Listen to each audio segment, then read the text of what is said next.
Halo semuanya, Assalamualaikum warahmatullahi wabarakatuh. Kenalin, nama aku Tuti Sulistiawati dengan NIM 1420 111333093 dari kelas Aquaculture B dari kelompok 3 Manajemen Kualitas Air dengan Asprak Mbak Arida, Fakultas Perikanan dan Kelautan, Universitas Airlangga. Di video praktikum kali ini, aku akan ngebahas sedikit tentang dua topik manajemen kualitas tanah, yaitu pengapuran dan pemupukan pada kolam budidaya. Sebelum masuk ke topik pembahasan pemupukan dan pengapuran, perlu diketahui bahwa kolam merupakan tempat yang paling ideal untuk pemeliharaan ikan.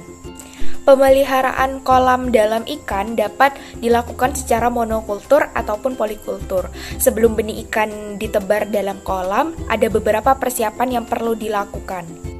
Yang pertama adalah pengeringan kolam selama 3-5 hari dengan maksud untuk menghilangkan gas-gas beracun dan mempermudah penguraian bahan-bahan organik menjadi mineral.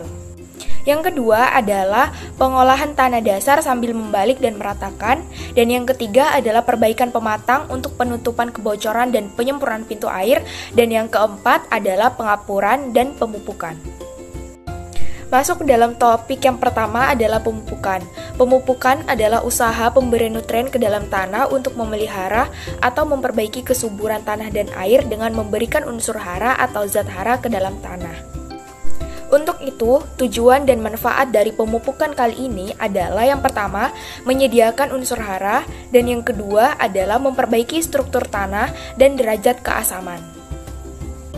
Topik yang kedua adalah pengapuran. Pengapuran adalah salah satu bentuk premediasi selain pengoksidasian dan pembilasan tanah. Kapur yang berperan dalam proses pengapuran ini biasanya ada 3, yaitu kapur kalsium karbonat atau CaCO3, kapur oksida atau CaO, dan kapur dolomit.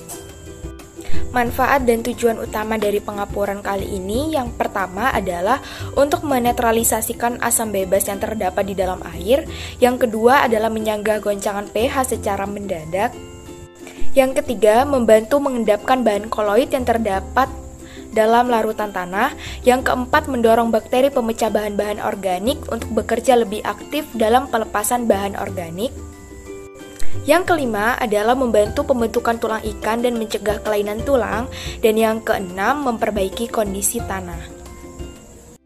Alat dan bahan yang digunakan dalam praktikum kali ini adalah yang pertama akuarium sebagai media praktikum, yang kedua adalah sekop untuk mengambil tanah, dan yang ketiga adalah ember untuk media penyimpanan pupuk. Bahan yang digunakan dalam praktikum kali ini yaitu yang pertama ada tanah, yang kedua ada pupuk pertanian, yang ketiga ada urea, dan yang keempat ada TSP. Cara kerjanya adalah: 1. Masukkan tanah ke dalam akuarium kurang lebih 10 cm tebalnya, yang kedua balik tanah tersebut dengan sekop, yang ketiga jemur selama 3-5 hari, yang keempat kemudian masukkan air dengan ketinggian kurang lebih 50 cm selama 1-2 hari, yang kelima keluarkan air selama 1 hari kemudian keringkan lagi kira-kira selama 1-2 hari, kemudian ukur pH tanahnya, yang keenam berikan campuran CaCO3 atau kapur pertanian sebanyak 1,5 ton per hektar, yang ketujuh keringkan 2-3 hari kemudian padatkan, yang kedelapan berikan lapisan kulit kerang dan pasir putih setebal 1 cm kemudian isi dengan air setinggi 20 cm, kemudian tambahkan pupuk urea sebanyak 50-75 kg per hektar dan TSP sebanyak 25-30 kg per hektar, sebarkan merata di seluruh tanah. Yang ke-10 lakukan pemupukan lagi tiap 2 minggu sekali. Yang ke-11 berikan saponin sebanyak 50 kg per hektar atau 7 ppm selama 5-7 hari. Yang ke-12 tambahkan air sampai dengan ketinggian 1,2 meter. Yang ke-13 laporkan secara lengkap praktikum yang sudah dikerjakan. Selanjutnya kita akan melihat bagaimana proses pemupukan dan proses pengapuran yang telah banyak dilakukan oleh para pembudidaya untuk meningkatkan manajemen kualitas tanah pada kolam budidaya mereka.